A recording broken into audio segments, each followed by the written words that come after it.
Amém. A gente tem o costume de falar para os irmãos como que foi a nossa arrecadação.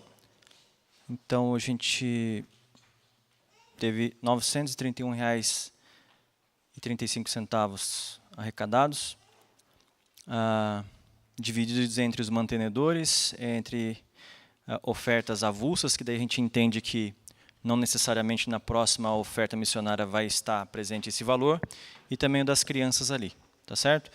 A gente tem mantido essa arrecadação média de 900, 950 mil reais, e a gente está decidindo aqui porque todos esses valores a gente destina para os missionários, né?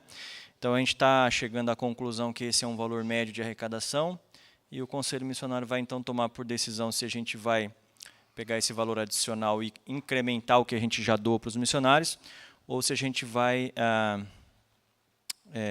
começar a ofertar para um novo missionário. A gente está vendo que isso está se mantendo, graças a Deus. Amém?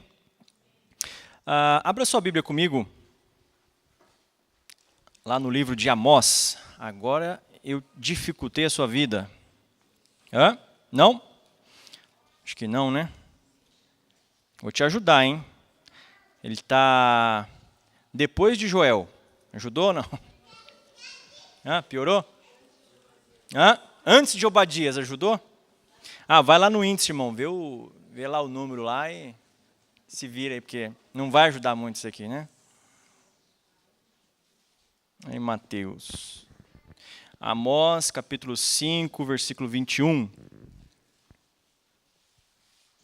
Um profeta do Senhor. Prometo para vocês que minha reflexão não vai ser grande, até porque nós temos mais coisas para fazer nesse culto ainda. Tá certo lá, Roberto? Tua parte?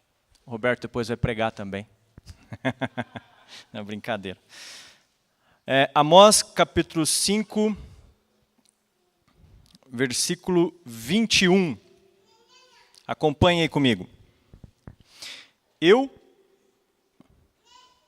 odeio e desprezo as suas festas, e com as suas reuniões solenes não tenho nenhum prazer. Mesmo que vocês me ofereçam holocaustos e ofertas de cereais, não me agradarei deles.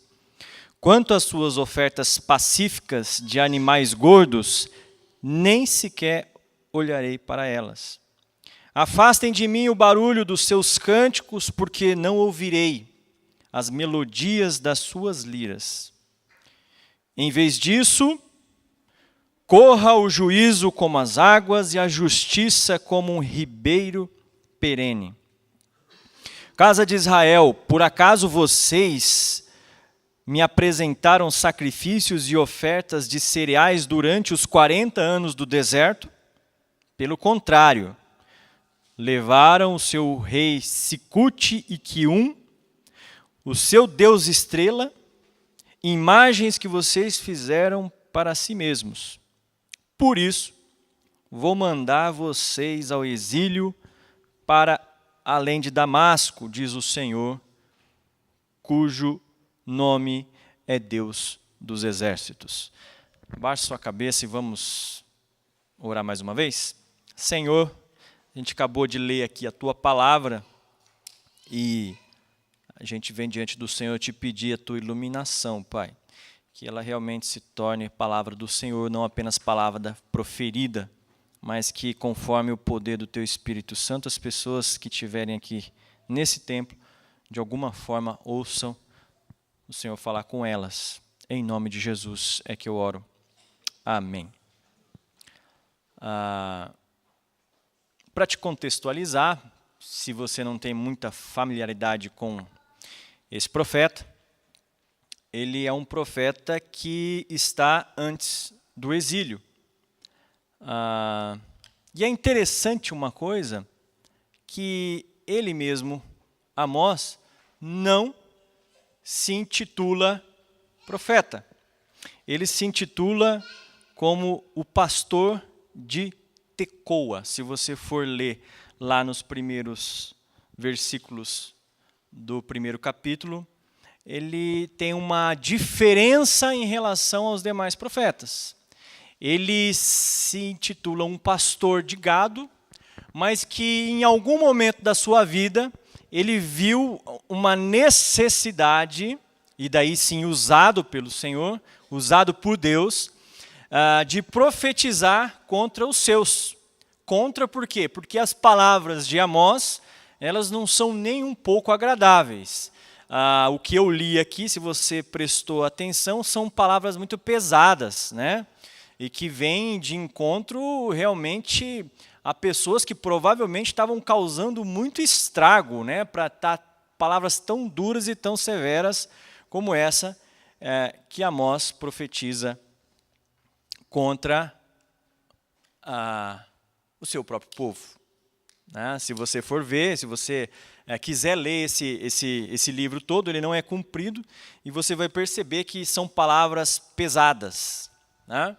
São palavras que realmente levam para um Deus que pesa a mão sobre o seu povo. Né? E que se você ficar apenas com a visão do Antigo Testamento, você pode às vezes entrar um pouco em conflito, né? Ou talvez não, depende das tuas convicções.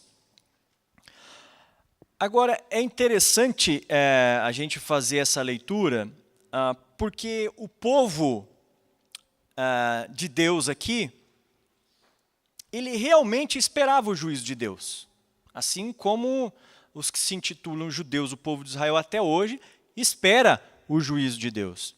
E qual é o juízo de Deus que esse povo esperava? Era um Deus que viria com espada e que faria com que o povo de Israel, ou o povo de Deus, o povo escolhido, governasse o mundo. Sim, governasse o mundo. O Deus verdadeiro, o Deus todo-poderoso. Tanto é que quando a gente termina aqui o versículo 7, na minha versão, na profecia de Amós, ele diz assim: por isso vou mandar vocês ao exílio para além de Damasco, diz o Senhor, cujo nome é Deus dos exércitos. Então, quando você fala em exército, você lembra de guerra. Quando você lembra do Deus dos exércitos, você está lembrando do Deus que vem para guerrear. E o entendimento aqui de Israel é realmente a conquista da terra prometida. E a conquista da terra prometida precisa ser conquistada de alguém. E para você conquistar de alguém, provavelmente essa pessoa não vai querer sair de lá. E são inúmeros profetas e sacerdotes na Bíblia que vêm e falam que Deus vai levar o povo para a terra prometida. O que o Amós indaga aqui no versículo 26, no 25? Acaso vocês me adoraram quando eu estava tirando vocês estavam vagando pelo deserto? Ele fala, claro que não, vocês adoraram outros deuses. Amós, ele é uma pessoa diferente, Eduardo, no seguinte sentido dos outros profetas. Sabe por quê? Primeiro, porque ele necessariamente não tinha legitimidade de ser um profeta.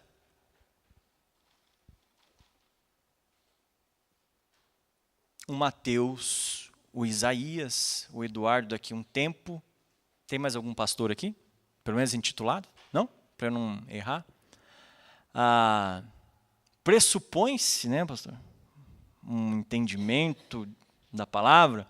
Pressupõe-se que são pessoas de oração, pressupõe-se que são pessoas piedosas, né, que necessariamente vão passar isso para os seus membros. O profeta tinha o pressuposto de ter autoridade de profetizar. Né? O profeta era aquele que se levantava para dizer a visão de Deus sobre o seu povo. Então, se você pegar o Isaías, se você pegar Oséias, se você pegar Ageu, são pessoas investidas de uma autoridade já pressuposta. Samuel, que foi o profeta que deu origem aos reis, todos eles já vêm com um pressuposto de autoridade, onde que você vai olhar diferente. Não é verdade? O pastor, ele tem o pressuposto de celebrar a ceia, de exercer o batismo, que são sacramentos da igreja. Ele faz o casamento, né, que são coisas que você, membro, não tem, pelo menos dentro da IPI, esse revestimento de uma cobertura de autoridade para fazer isso. O Amós está dentro dessa categoria. Ele necessariamente não é um profeta. Ele é uma pessoa que está no meio do povo e que por algum motivo ele enxerga algo e Deus lhe fala algo para ele levar para o povo. Só que ele não estava lá do lado do rei, ele não estava lá do lado do sacerdote, que a composição é o rei, o sacerdote e o profeta. E o profeta ele pode estar a favor do rei, como ele pode estar contra, tá certo? Não necessariamente o profeta está a favor do rei, ele também se levanta contra o rei. Só que Amós ele não está nesse círculo de reinado, sacerdócio, profeta. O Amós, ele está lá cuidando de boi. Ele sai lá de baixo. Ele vem trazer a visão daquele povo que está lá sofrendo. E de repente nós estamos falando de um Isaías, ou pelo menos uma parte do livro de Isaías, de um profeta muito favorável ao reinado. E pessoas e mais pessoas, e sacerdotes, e holocaustos, e sacrifícios, e cultos, todos voltados para esse Deus que vem, o quê? Trazer a esperança de que Israel vai ser dominante sobre o mundo, geograficamente falando. Então, quando o Amós ele se levanta, ele levanta uma contradição, porque ele está vivendo numa época onde que as pessoas esperavam realmente esse Deus do juízo. O Deus que viria julgar, que viria limpar o joio do trigo, como a gente vê no Novo Testamento, que viria fazer povo escolhido, está aqui a terra de vocês, agora vocês vão estar no poder e todos os outros povos em volta vão estar subjugados a vocês. Eles esperavam sim mais um profeta que viesse legitimar essa mensagem. Só que não foi isso que aconteceu.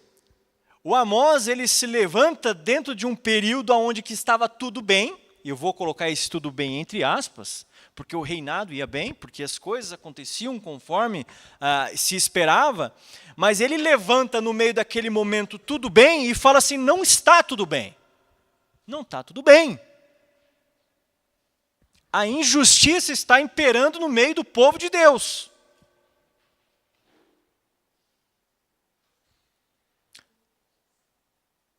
Ele se levanta e eu digo assim para você, pensa num cara corajoso, né? Pensa num cara corajoso, esse Amós. E vou colocar aqui uma coragem vindo de Deus, porque ele se levantar contra o próprio povo. Imagina alguém aqui, qualquer um que não vou nominar, mas levanta aqui no meio do culto e fala, para esse culto, porque isso está tudo errado. É mais ou menos isso que ele estava fazendo. Eu não estou dizendo que está errado, tá, gente? Estou falando só para vocês pensar. Mas e pensa assim, o cara levanta e fala, olha gente, vamos parar com esse culto aí. Mateus, para de falar que você está falando muita abobrinha, vamos recomeçar esse negócio aqui, porque isso aqui não é culto que se faz ao Senhor. Teclado não dá certo no culto do Senhor. É mais ou menos isso que ele fazia, só que ele fazia não numa proporção de IPI de Jundiaí, ele fazia numa proporção de nação, ele fazia numa proporção de Brasília, está tudo errado, volte-se para o Senhor seu Deus.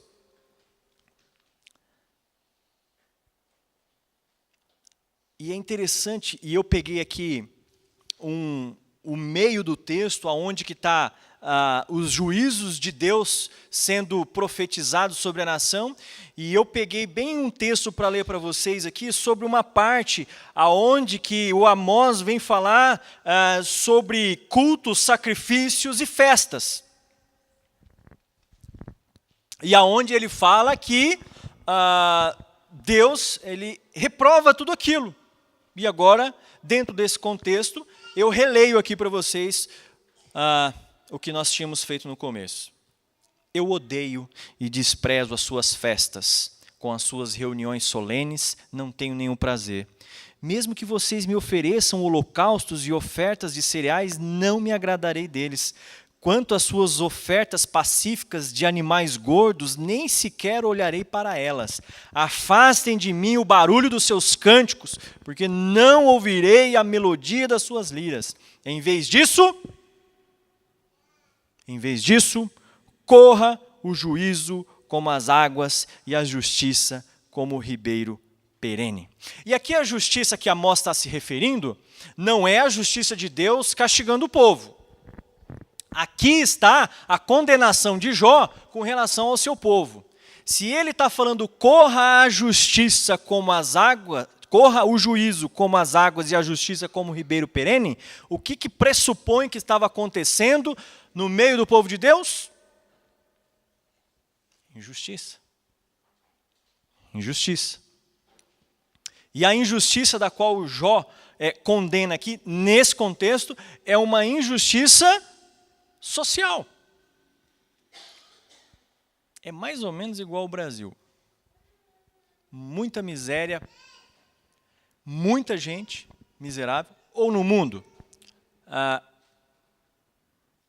muita gente passando fome, poucas pessoas abastadas.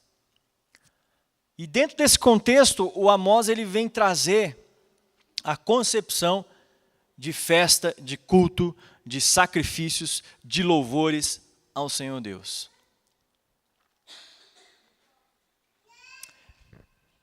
Nós falamos aqui de um Deus de justiça, então.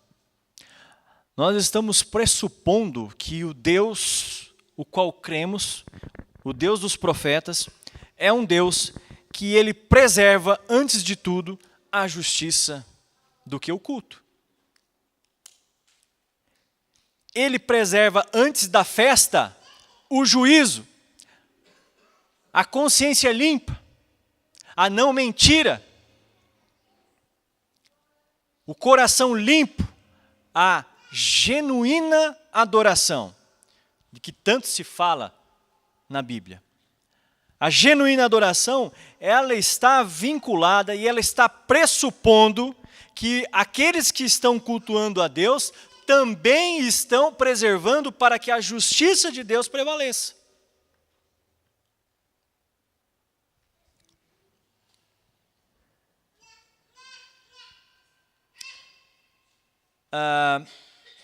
Sem desmerecer tudo que nós já falamos,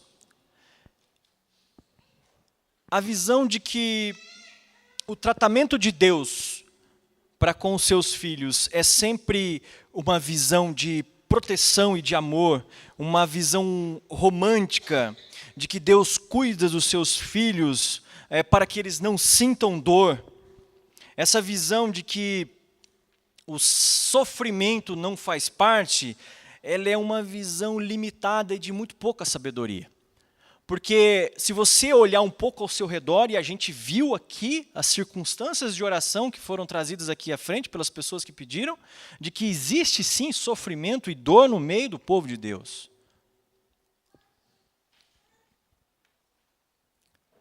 O Deus de justiça é o Deus que preserva sim que a sua justiça prevaleça. E que se o seu povo não é capaz de entender isso, o seu culto se torna ineficaz diante de Deus.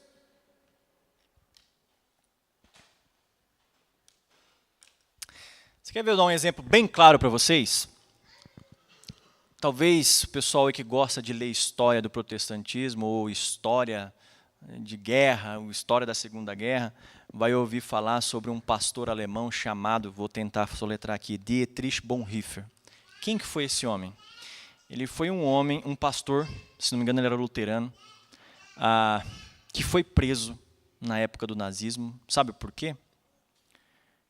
Porque ele apoiou um movimento para tentar assassinar Hitler. E descobriram isso. e ele ficou preso por causa disso. E da cadeia, preso, ele escreve muitos e muitos livros. Se você quiser ler algumas cartas que ele escreve, eu tenho um livro dele lá, eu posso te emprestar. É bem grande, viu? Eu não li todas, não. Mas são cartas que falam sobre ética, que falam sobre cristianismo, que falam sobre verdade. Sem entrar na concepção de certo e errado, mas olhando para a visão que nós vemos no Antigo Testamento, esse foi um dos poucos pastores daquele país que teve a coragem de se levantar e falar: não está certo o que vocês estão fazendo. Porque a igreja alemã e muitas outras do mundo foram totalmente omissas com todo aquele genocídio, aqueles assassinatos em séries de crianças e pessoas que morreram. Se bobear, a maioria dos soldados alemães eram protestantes. Porque é um país protestante. E foi legitimado. E esses homens iam para os cultos de domingo na Alemanha e louvavam o nome do Senhor. E agradeciam ao Senhor porque eles tinham voltado da guerra são e salvos. E cultuavam. E adoravam o nome do Senhor. E talvez entregavam seus dízimos e suas ofertas. E talvez faziam projetos de caridade para ajudar aqueles talvez que tinham necessidades perto dos seus bairros. E falavam de converter as pessoas ao cristianismo. Você entende a grandeza do livro de Amós? Primeiro, porque Deus não depende de pastor ou de pessoas intituladas. Ela não depende de presbíteros, de diáconos, de ministros de louvor, de seminaristas. Ela não depende disso para que a verdade de Deus prevaleça. Na verdade, a justiça de Deus, ela depende de que as pessoas busquem a Deus, leiam a palavra dele, entendam o que é justiça e vivam essa justiça. E o culto, a celebração, a festa, ela é uma consequência de uma adoração verdadeira de pessoas que buscam a justiça de Deus. Aí você fala: Mateus, mas isso aconteceu só lá em Amós. Não, eu não vou me prolongar aqui, mas Jesus Cristo também viu isso. E em várias situações, eu vou citar uma para vocês. A parábola do bom samaritano. Quem que era o samaritano? Era um povo que não fazia parte do povo de Deus. Tem um homem assaltado, caído. Quem que passa e não cuida? Não fala assim, ô família, me ajuda. Eu já critiquei o pastor. Hã? O levita, o sacerdote, né? O pastor, né? Mas não tinha profeta, né? Faltou o profeta passar. É interessante que a visão que Amós tem aqui e a profecia dele se concretiza, né? Porque o povo realmente vai para o exílio e aí sim é uma afronta a Deus e que Deus tira o povo daquela terra e eles vão exilados. Mas Jesus Cristo traz à tona o mesmo tema. Aqueles que estão dentro do templo necessariamente não são os meus. Porque no contexto do bom samaritano, o meu de Deus é o samaritano. E não o sacerdote, o levita, o presbítero, o diácono, né? O presbítero em disponibilidade. Eu voltei, né? Tá vendo? É bom estar aqui em cima, você pode aproveitar, né? Mas é assim, irmãos. O contexto é esse. De que se nós não tivermos essa consciência de justiça de Deus, a gente corre um sério risco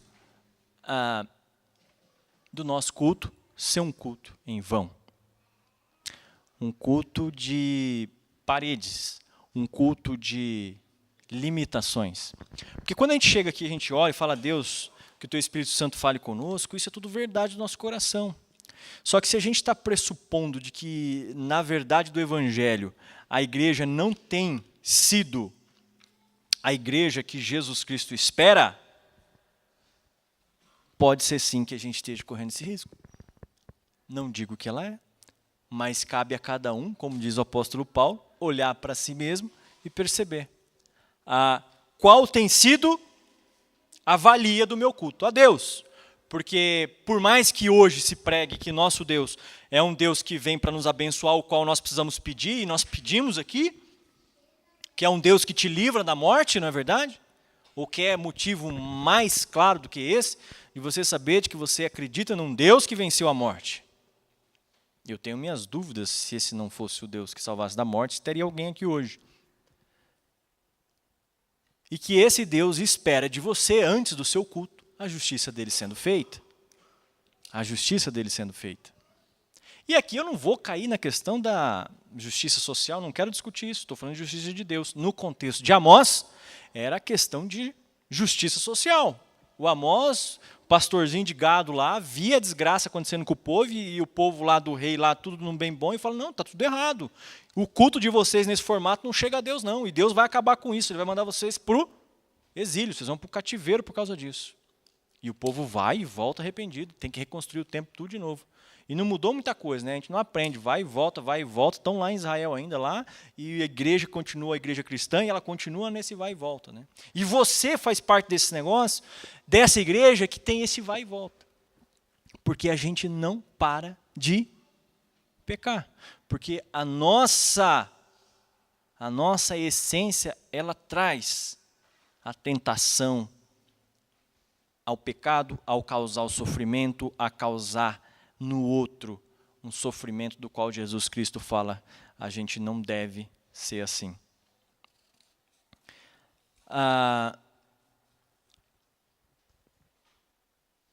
Talvez a gente precise de mais Amós no nosso tempo, não é verdade? É verdade, irmão. Porque eu tenho certeza de que aí no banco, você me ouvindo, você já deve ter passado por situações assim, aonde você viu o erro acontecendo, mas talvez porque você não quis se incomodar, ou talvez porque você não teve a coragem necessária, ou talvez porque você falou, sempre foi assim mesmo, deixe que continue assim, uma hora isso arruma, mas ficou aquela pulga atrás da tua orelha, falando, isso aqui não está certo, o pastor Mateus não está vendo, o Cairo, que é presbítero, não está vendo. O Eduardo, seminarista, está lá em tempo integral e não está vendo isso. Talvez isso já aconteceu com você. E eu quero desafiar você, irmão, a tirar da sua cabeça que o sacerdócio é exclusivo. O sacerdócio ele é universal para todos aqueles que creem em Jesus Cristo como Senhor e Salvador. E a gente precisa de mais pessoas como Amós. Dentro de uma convicção, né, irmão? Dentro de uma convicção verdadeira. Mas eu tenho certeza que em algum momento Deus pode te usar. Assim como Ele usou muitas e muitas pessoas. Assim como Ele usou Amós. Um homem que necessariamente não era um profeta. Mas ele enxergou as coisas erradas que estavam acontecendo naquele reino. E falou, eu não aceito que isso aconteça e eu me levanto contra. E eu vou levantar o meu dedo e vou falar, isso está errado. Deus pode te usar para isso. Amém? Amém. Que essa mensagem fique no seu coração. Para os dois lados.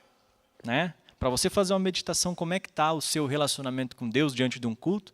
E também para você se encorajar a ter atitudes como esse homem teve, de olhar e condenar e dizer que Deus não se agrada com cultos, com festas, com ritos, com programações, das quais a justiça de Deus não esteja em primeiro lugar. Quero te convidar a baixar a tua cabeça mais uma vez, a gente meditar um pouquinho. Quero chamar o grupo de louvor para vir aqui. Senhor Deus e Pai, eu quero te agradecer por que o Senhor tem misericórdia do seu povo. Eu acho que o teu amor e a tua grandeza é que permite, ó Pai, que a gente esteja aqui. Por mais que a gente seja falho, por mais que a gente muitas vezes desobedeça ao Senhor, Pai, o Senhor continua com a tua misericórdia, com a tua compaixão por nós, ó Pai, sempre nos dando uma nova chance. E é sobre isso, Pai, que eu quero te agradecer. E Deus, quero te pedir também, Pai, que eu sei que o teu Espírito Santo pode fazer isso com as pessoas que acreditam no Senhor. Que o Senhor levante aqui no nosso meio, Senhor Deus, mais pessoas para falar, Senhor Deus, das verdades do Senhor. Para falar sobre a justiça de Deus. Para falar sobre aquilo que é correto, Pai. Não sobre mesmices, ó Pai, ou pequenas coisas, mas na integridade do teu reino, Pai, para falar das verdades do reino de Deus, ó Pai. Que esse Senhor dos exércitos do Antigo Testamento e com esse Jesus Cristo que vem e nos pega no colo, ó Pai, seja realmente o Deus que a gente segue, ó Pai. Que exista realmente o senso de justiça no meio do seu povo, Pai. E que o Senhor levante o seu povo cada dia mais e mais para falar dessa justiça. Eu te peço em nome de Jesus Cristo. Amém. Amém.